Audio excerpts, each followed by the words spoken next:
ওরে চিটার, ওরে বাটপার, ওরে চিটার, ওরে বাটপার, ওরে চিটার। ওরে বাটপার।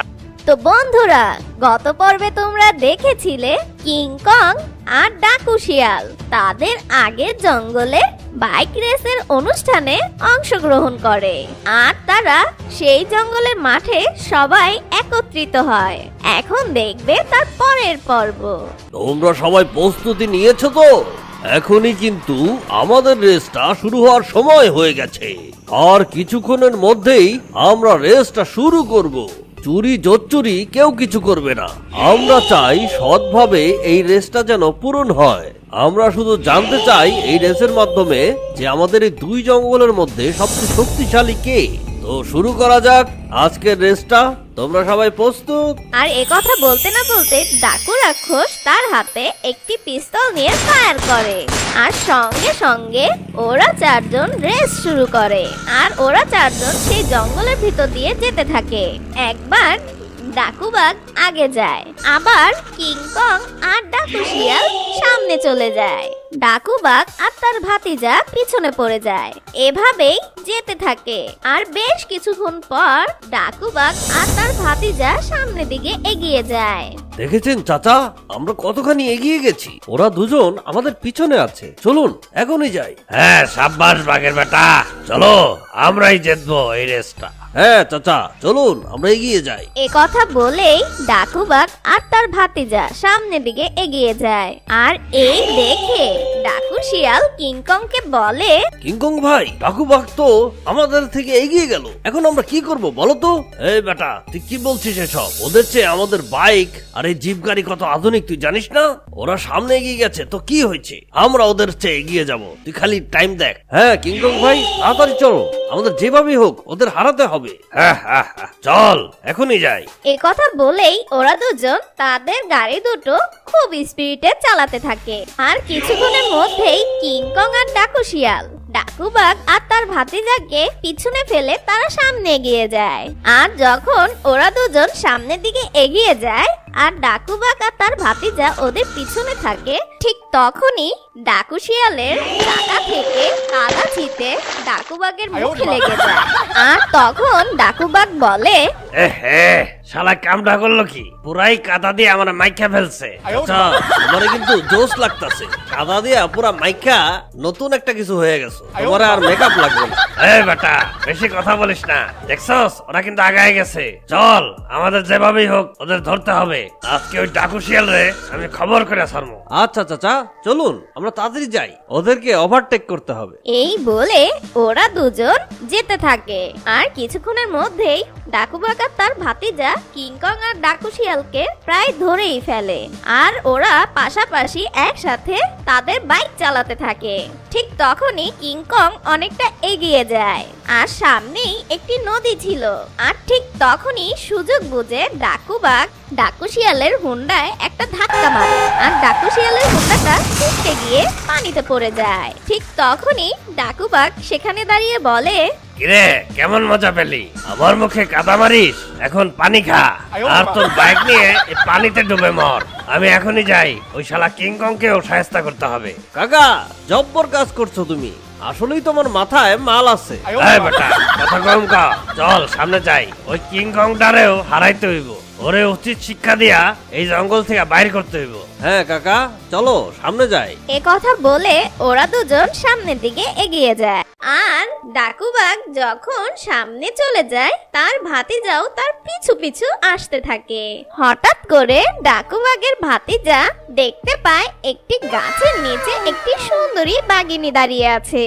আর তখন ডাকুবাগের ভাতিজা সেই বাঘিনীকে দেখে বলে, ওহো, আরে চিকনি চামেলি, এটা আবার এলো কোথা থেকে?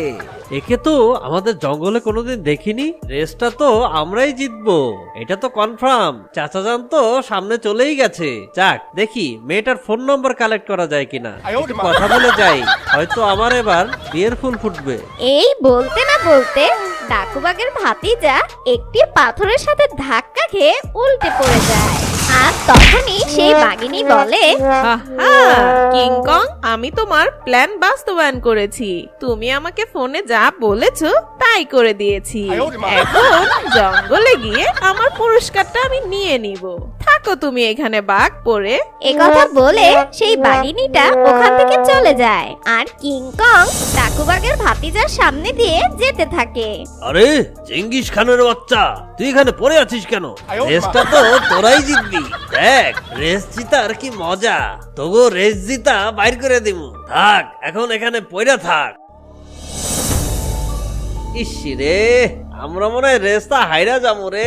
কাকারে যে কেমনে আমার মুখ দেখামু, কেন যে ওই মাইয়ের লগে কথা কইতে গেলাম, আমার তো মান সম্মানের ফালুদা হয়ে যাইবো। আর কিংকং সামনের দিকে এগিয়ে যেতে থাকে। আরে কি ব্যাপার, ভাতিজাটা কোথায় গেল? এখনো আসছে না কেন? ওর আবার কিছু হলো নাকি? আরে কিংকং আমার থেকে দেখি সামনে এগিয়ে যাচ্ছে।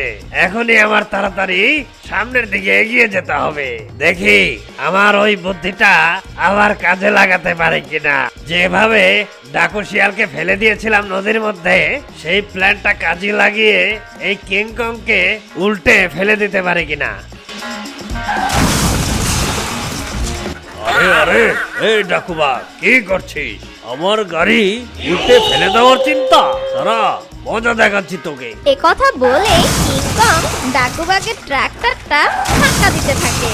দুজনের গাড়ি ধাক্কা দিতে দিতে ভালো লড়াই লেগে যায় তাদের মধ্যে। আর কিছুক্ষণের মধ্যেই কিংকং এর গাড়িটা উল্টে পড়ে যায় কিংকং। আর ডাকুবাগ সামনের দিকে এগিয়ে যেতে থাকে। ডাকুবাগ যখন সামনের দিকে এগিয়ে যায় তখন কিংকং বলে, চেয়েছিলাম এই রেসটা ভালোভাবে জিততে, কিন্তু তুই আমাকে জিততে দিলি না শালা। তোকেও আমি জিততে দেব না। দাঁড়া, আমি আরেকটা কল দিচ্ছি, তোর টেম্পার এবার খুলে নেব। হ্যালো হ্যালো, এই যা বলছি কান খুলে শোন। তোদের তো আমি বসিয়ে বসিয়ে খাওয়াই সবসময়। আজকে একটা কাজ দিচ্ছি, কাজটা ভালো মতো না হলে পিটিয়ে পাছার চামড়া তুলে নেব। ডাকু বাঘ ওর ট্রাক্টর নিয়ে সামনে দিয়ে যাচ্ছে। ওর ট্রাক্টরের সামনে পথে কিছু কাটা ফেলে দিবি, যাতে ওর ট্রাক্টরের টায়ার পাংচার হয়ে যায় আর ও উল্টে পড়ে যায়, বুঝলি? আর এই সুযোগে আমি সামনের দিকে এগিয়ে যাব। যেই ভাবা সেই কাজ। কিংকং এর চেলারা রাস্তার মধ্যে কাটা বিছিয়ে রাখে আর সেই রাস্তা ধরে ডাকুবাগ যেতে থাকে। আর কিছুক্ষণের মধ্যেই সেই কাটায় ডাকুবাগের টায়ার পাংচার হয়ে যায়। ইস রে, আমার চাকাটা পাংচার হয়ে গেল। এই ছিল কপালে। এই কে কোথায় আছিস? তাড়াতাড়ি আয়, আমার চাকাটা সারিয়ে দে। আর কি আমার না, আমার গাড়ির চাকাটা সারিয়ে দে। মনে হয় রেসটা আমি হেরেই যাব। ঠিক তখনই কিংকং সেই রাস্তা দিয়ে যেতে থাকে আর কিংকং ডাকুবাগকে দেখে বলে, ওই বেটা কানাবাগ, তুই জিতবি আবার রেস?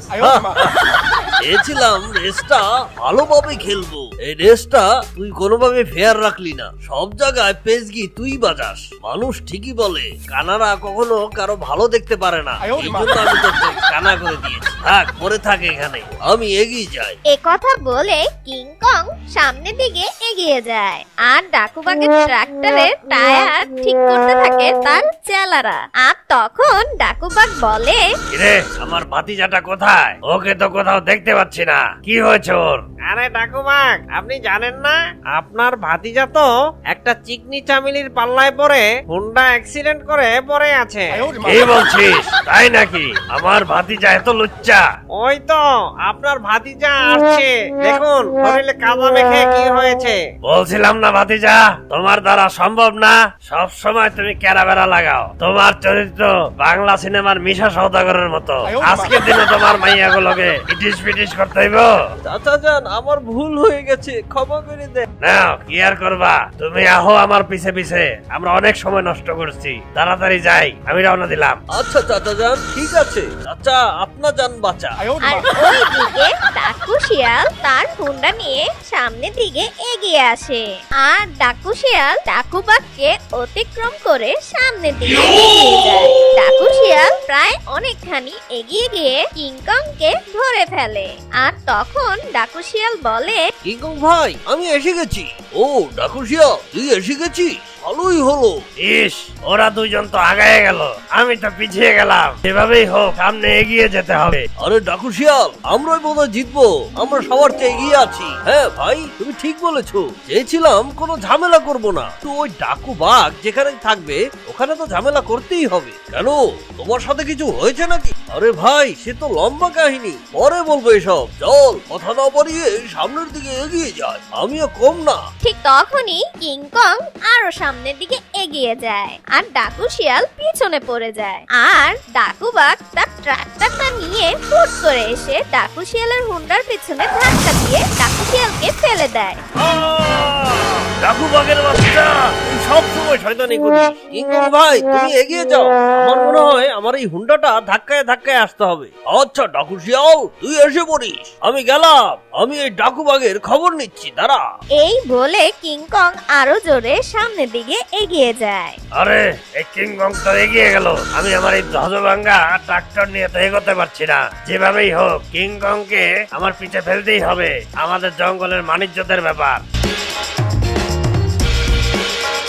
তখন ডাকু বাঘ আর কিংকং সামনের দিকে এগিয়ে যেতে থাকে আর ওই দিকে ডাকু শিয়াল তার হুন্ডা ধাক্কা দিতে দিতে সামনের দিকে এগিয়ে যাচ্ছিল আর তার পিছু পিছু ডাকু বাঘের ভাতিজাও এগিয়ে আসছে। ঠিক তখন কিংকং এর ছানা একটা লাঠি নিয়ে ডাকু বাঘের ভাতিজার হুন্ডার উপরে বাড়ি দিতে থাকে আর তখনই ডাকু বাঘের ভাতিজা একটা লাঠি নিয়ে কিংকং এর ছানার মাথার উপরে বাড়ি দিতে থাকে। এরকম করতে করতে একটা সময় ওদের দুজনের মধ্যে অনেক লড়াই লেগে যায়। আরে শয়তানের দল, আমার বাবা বলেছিল যে তোরা কখনোই ভালো হবি না। আমি আমার বাবার কথা না শুনে তোর সাথে বন্ধুত্ব করেছি, ভেবেছিলাম তুই আমার সবচেয়ে ভালো বন্ধু, আজ দেখছি তুই আমার সবচেয়ে কুৎসিত বন্ধু। হ্যাঁ, আমার চাচাও বলেছিল তোরা কিংকংরা খুব খারাপ, তোরা হচ্ছিস মাথা মোটা, আর তোদের গায়ে শুধু শক্তি আছে, বুদ্ধি নেই।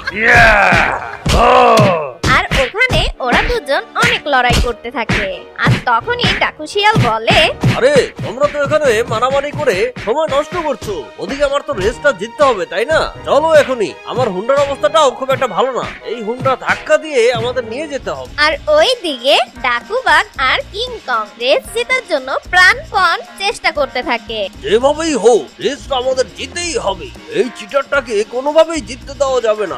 ওরে বাটপার, তুই আমাকে চিটার বললি? ওরে চিটার, ওরে বাটপার, ওরে চিটার, ওরে বাটপার। ধুর, ওর সাথে কথা বলার চেয়ে একটা গাছের সাথে কথা বলা ভালো। আমি এগিয়ে গেলাম, ওর সাথে কথা বলার টাইম নেই আমার। ডাকু শিয়াল তার হুন্ডা ঠেলে ঠেলে সামনের দিকে এগিয়ে আসছে আর পিছু পিছু ডাকু বাঘের ভাতিজাও আসছে। তখন ডাকু শিয়াল মনের সুখে গান গাইতে থাকে। তেল গেলে ফুরাইয়া, বাতি যায়নি ভিয়া, কি হবে আর গন্দিয়া। আর ওইদিকে কিংকং সেই রেসটা জিতে যায়। হায় হায়, ওয়ে হয়, হায় হায়, ওয়ে হয়, আমি জিতে গেছি, আমি জিতে গেছি। বাটপার কিংকং, তোর গাড়িতে জোর নাই, তুই চিটারি করে জিতেছিস। ওই, আরে কালো বাঘের বাচ্চা, বাটপারে চিটারি তো তুই শুরু করেছি। তুই এত চিটারি করেও তো জিততে পারলি না আমার সাথে। একে তো তুই কানা, তার উপর তুই আমার সাথে রেস খেলতে এসেছিস। পরের বার তোকে আমি মজা দেখিয়ে দেব। আরে যা যা, দেখা হবে। তোর মানিজ্যতের তো ফালুদা হয়ে গেল, এখন এই জঙ্গলে তুই মুখ দেখাবি কেমনে? সব সময় আমি কিংকং সেরা, এই জঙ্গলে রাজা হওয়ার যোগ্যতা একমাত্র আমারই ছিল। আমি চাইলে এই জঙ্গলটা তখনই দখল করতে পারতাম, কিন্তু আমি চাইনি। তোদের উপর দয়া করে আমি এই জঙ্গলটা তোদের কাছে দিয়ে গেছিলাম, কারণ আমি জানি তুই মারা গেলে এই জঙ্গল এমনিতেই আমার কাছে চলে আসবে। আর ঠিক তখনই ডাকু শিয়াল আর ডাকু বাঘের ভাতিজা সেখানে চলে আসে। তখন ডাকু শিয়াল বলে, আরে কিংকং ভাই, আমরা জিতেছি। আর কে জিতবে ডাকু শিয়াল? আমরাই জিতেছি। চাচা, আপনি কি কোনোভাবেই জিততে পারলেন না? এই জঙ্গলে আমরা কিভাবে মুখ দেখাবো? আরে ধুর, তোর মতো ফালতু ভাতিজাকে নিয়ে আমি কিভাবে জিতবো? পুরো প্ল্যানটাই তুই মাটি করে ফেলেছিস। তোরে নিয়ে কোনোভাবেই সামনে আগানো যাচ্ছে না। তোকে আমি ত্যায্য ভাতিজা করবো। আগে কি সুন্দর আমরা তিন ভাই মিলে এই জঙ্গলে রাজত্ব করতাম। আমার ভাই দুইটাকে ওই ডাকু শিয়াল মেরে ফেললো, আর তুমি হইছো পর থেকে সবসময় আমি পরাজিতই হই। চাচা যান, আমার ভুল হয়ে গেছে, আমাকে মাফ করে দিন। হুররে, কি মজা! বাবা, আমার বাবা জিতেছে। হি হি। না মা, আমি জিতিনি, তোমার আঙ্কেল কিংকং জিতেছে। এই জিতার পুরো ক্রেডিটটা তোমার কিংকং আঙ্কেল পেয়েছে, বুঝেছো? তোমার কিংকং আঙ্কেল জিতেছে বলেই আমিও জিতে গেছি। তাহলে আমার বাবা জিতে নাই? হ্যাঁ ছোট্ট সোনামণি, আমরাই জিতেছি, তোমার বাবাও জিতেছে। আমি জিতা আর তোমার বাবা জিতা একই কথা। চল ডাকু শিয়াল, এখন আমাদের পুরস্কার নিয়ে আমরা আমাদের জঙ্গলে ফিরে যাই। বাবা, তোমরা জিতেছো বলে আমরা কিন্তু পিকনিক করব, ঠিক আছে? আচ্ছা মা, ঠিক আছে, আমরা পিকনিক করব।